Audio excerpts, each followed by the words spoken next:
Disclaimer, I am a very boring and lazy person, is probably what you'd think after watching this because of all the glamorous day in the life videos that are on TikTok. So let me be a reminder that day-to-day life isn't glamorous, exciting.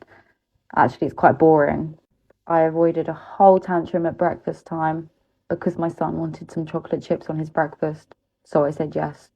This meant that I could have my morning cup of tea without a screaming toddler. But I still had to sort the washing out and sort clothes out for Vinted. A lot of clothes. I made Cairo a snack and then decided to have the rest of my cup of tea out on the balcony, but I didn't have any tobacco.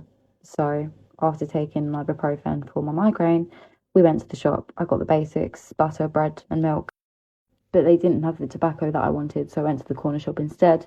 They also didn't have it. Anyway, it was lunchtime when we got home. Because it was lunchtime, that reminded me that I needed to get the meat out of the freezer. By this point, it was about 2 o'clock, so dinner was going to be late. Then I thought, fuck this, I'm stressed, so let's go to the shop and get some straights instead of tobacco. That's what we done. I came home and had another cup of tea with cookies. I had Alexa on, so decided to have a little sing-song in the kitchen. Then I got back to business and started doing more washing. Yes, daily life really is this boring. I feel like I'm doing washing all day, every day, just here and there. I think my flat looks awful at the moment, so I'm decluttering and I decided to sort some books out. These are the ones for Vinted. Cairo fell asleep. A lot of mums would say this is dangerous.